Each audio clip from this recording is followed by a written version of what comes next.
Assalamualaikum warahmatullahi wabarakatuh. Perkenalkan, nama saya Ilham Yanwar Taufiki dari kelas 1C TRPL.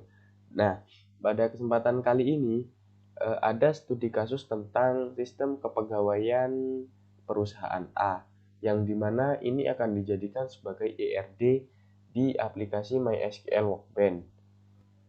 Langsung saja kita buka aplikasi MySQL Workbench-nya.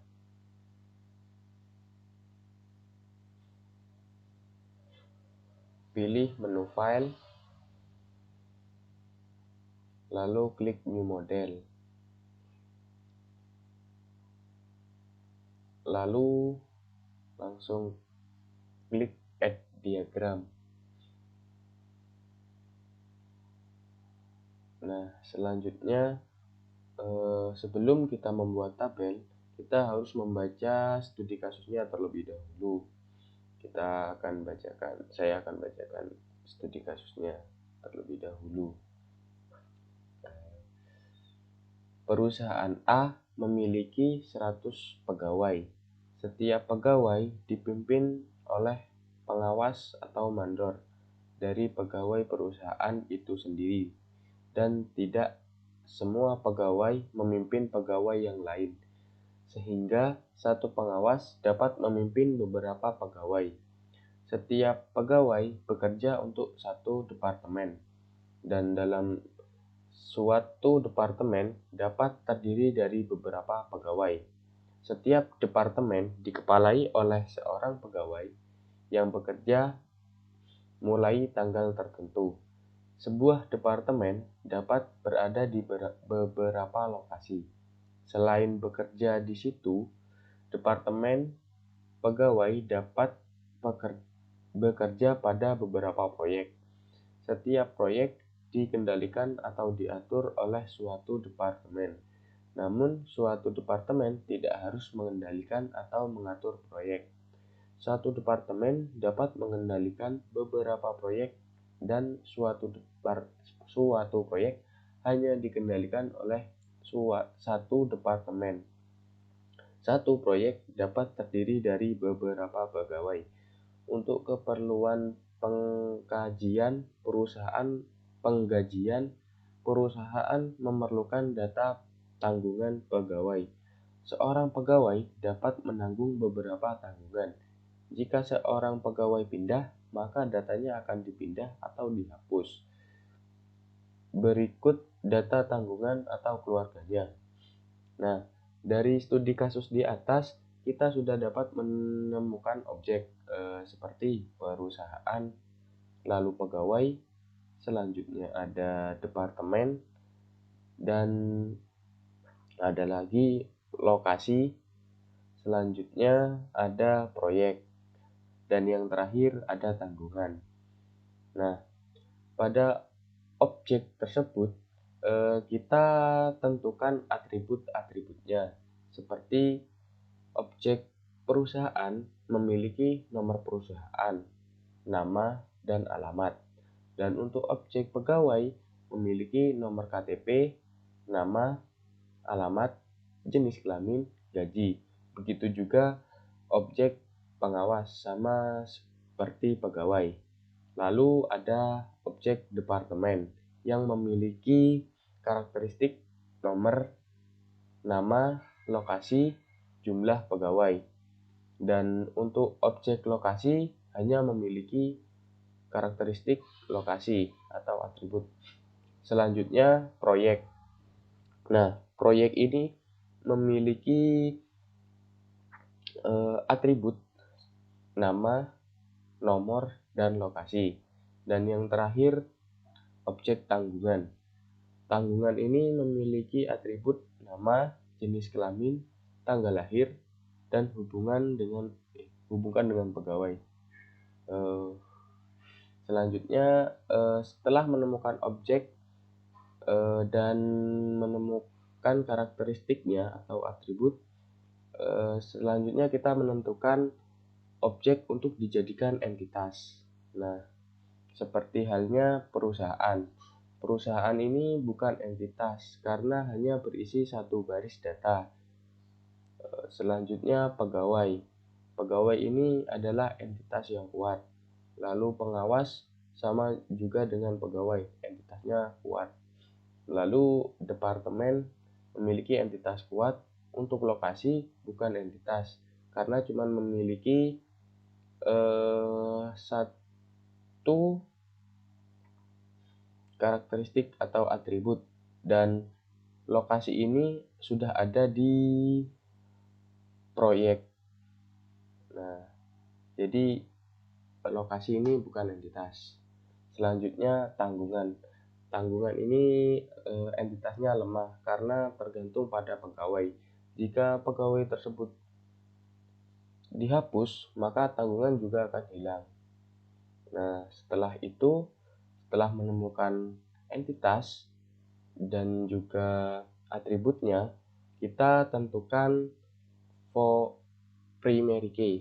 Nah, di sini saya sudah menemukan primary key antar entitas tersebut. Nah, untuk pegawai memiliki primary key nomor KTP, dan lalu pengawas memiliki primary key juga nomor KTP. Untuk departemen, primary key-nya nomor departemen. Lalu proyek, primary key-nya nomor proyek. Dan tanggungan, primary key-nya ID tanggungan. Nah, kenapa kok nomor KTP, nomor departemen, dan nomor proyek dijadikan primary key? Karena datanya itu unik atau tidak akan sama, seperti halnya ini KTP. Pegawai memiliki nomor KTP yang berbeda. Gak mungkin pegawai itu memiliki nomor KTP yang sama. Begitu juga departemen.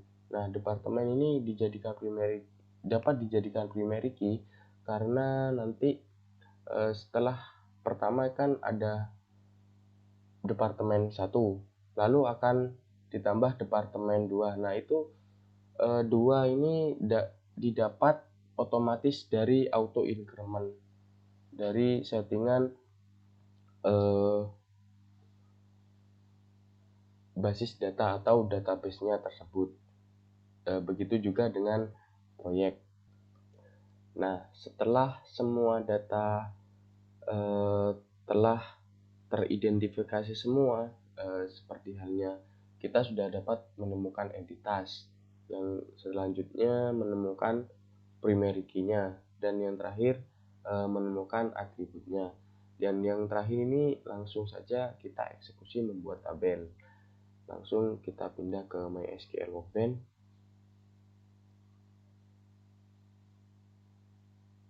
Nah, untuk membuat tabel kita pilih tool yang ini.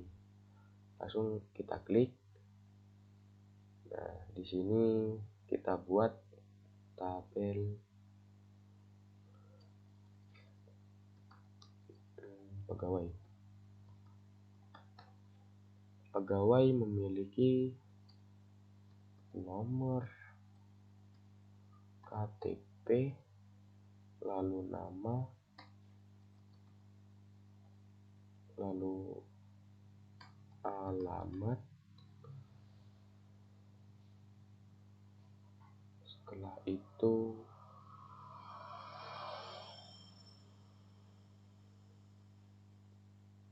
jenis kelamin,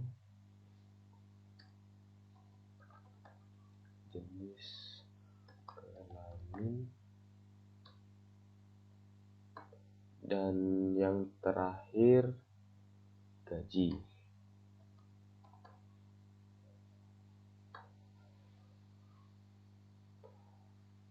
Nah, untuk nomor KTP ini tipe datanya integer karena angka.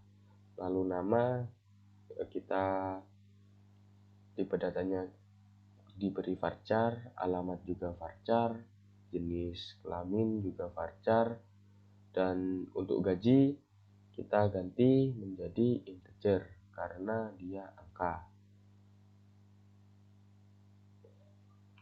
Nah, selanjutnya langsung kita buat lagi untuk tabel pengawas.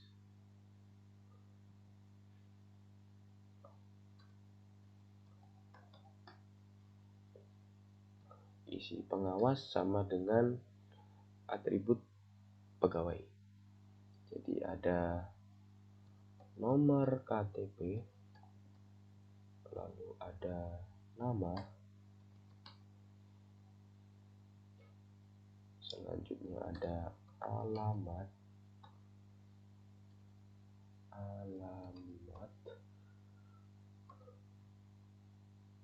selanjutnya ada jenis kelamin,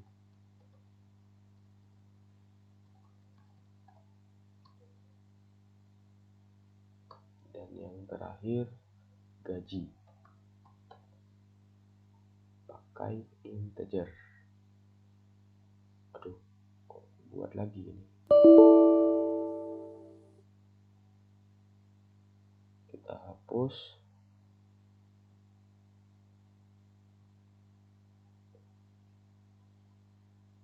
Ini gaji kita ganti menjadi integer. Dan untuk jenis kelamin, tipe datanya tetap menggunakan varchar, alamat tetap menggunakan varchar, alamat juga tetap menggunakan varchar, nama juga tetap menggunakan varchar. Lalu kita buat lagi untuk departemen.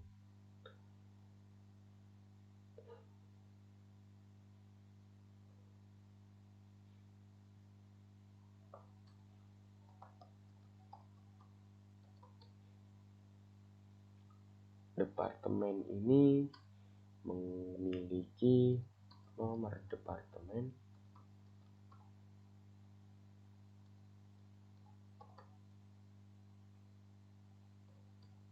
sebagai primary key.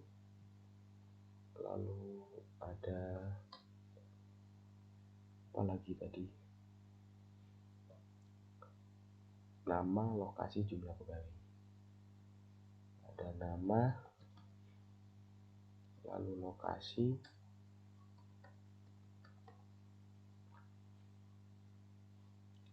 lalu ada jumlah pegawai.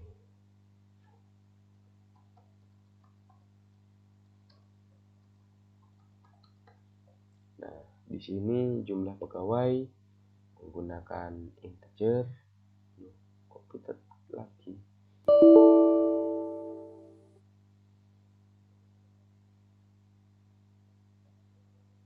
Jumlah pegawai menggunakan integer.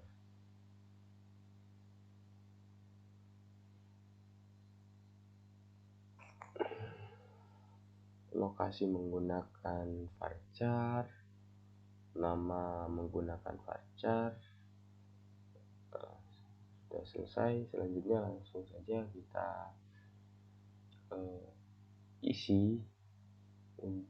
kita buat lagi untuk proyek.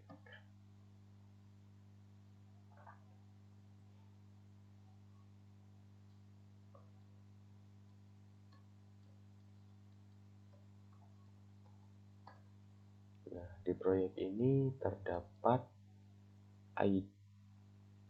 kok ID sih? Nomor proyek, lalu ada apa lagi tadi? Ada nama dan lokasi. Ada nama, lalu ada lokasi.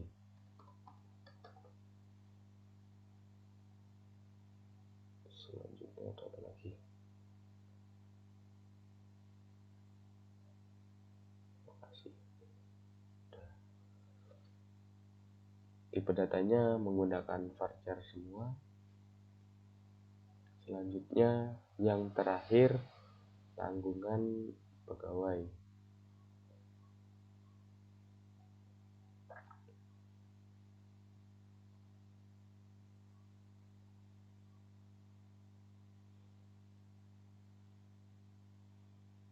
Tanggungan.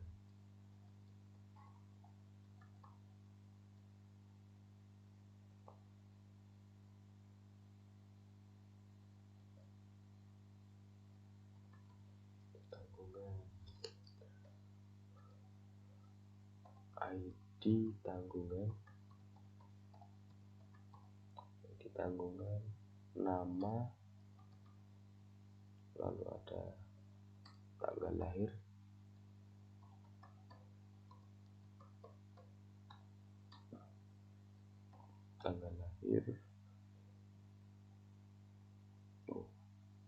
nama, jenis kelamin,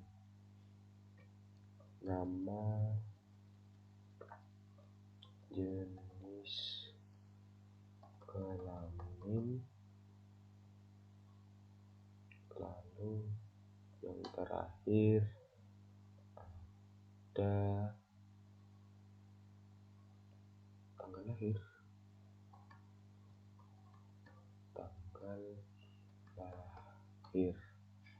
Nah, untuk tanggal lahir ini sendiri menggunakan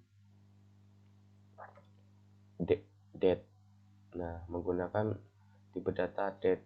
Jadi nanti formatnya itu bulan, tanggal, lalu tahun.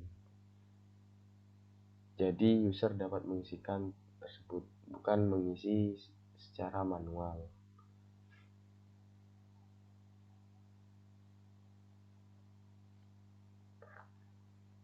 Nah, untuk tabelnya sudah selesai. Selanjutnya kita akan membuat relasi antar tabel. Nah, sebelum membuat relasi antar tabel, di sini saya akan memperbaiki tabel departemen dan proyek karena tadi lupa. Nah, kan ini nomor departemen itu digunakan sebagai primary key. Nah, namun ini auto incrementnya ini belum dicentang.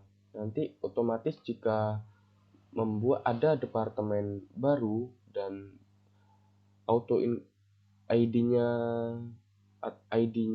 nomor departemennya itu tidak auto increment, otomatis nanti akan ada tabrakan atau ada data yang sama. Untuk menghindari itu, jadi kita centang auto incrementnya. Begitu juga dengan departemen proyek.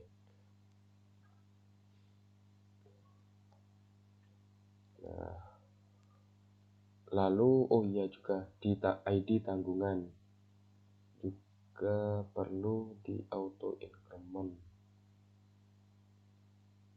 Dan untuk pegawai dan pengawas itu tidak usah di auto increment karena nanti nomor KTP itu pasti berbeda, nggak ada yang sama. Nah, setelah tabelnya diperbaiki, kita buat tadi relasi antar tabel. Nah, sebelum membuat relasi antar tabel, saya sudah siapkan datanya. Tabel pengawas berelasi dengan tabel pegawai, memiliki relasi one to many karena satu pengawas dapat mengawasi beberapa pegawai dan tidak semua pegawai dapat menjadi pengawas. Langsung saja kita buat one to many. Nah, selanjutnya tabel pegawai dengan departemen memiliki relasi many to one karena setiap pegawai bekerja untuk satu departemen dan dalam suatu departemen dapat terdiri dari beberapa pegawai.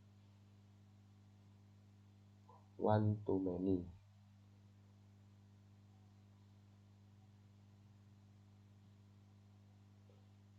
Selanjutnya tabel departemen dengan tabel proyek memiliki relasi one to many karena suatu departemen dapat mengendalikan beberapa proyek dan satu proyek hanya dikendalikan oleh satu departemen.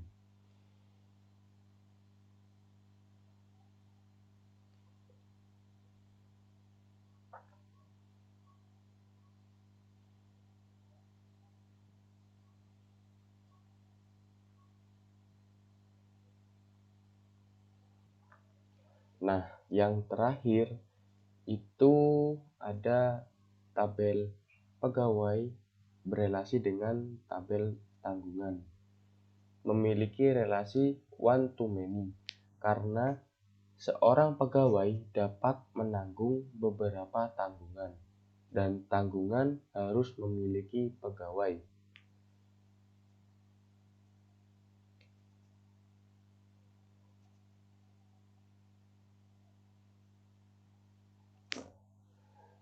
Setelah semua tabel berelasi, maka tabel akan memiliki primary key dan foreign key. Nah, foreign key itu adalah primary key dari tabel lain. Nah, seperti contohnya ini, foreign key pegawai departemen. Nah, ini didapat dari ini, primary key-nya departemen. Jadi kalau primary key-nya departemen pindah ke pegawai, dia akan menjadi foreign key. Seperti itu.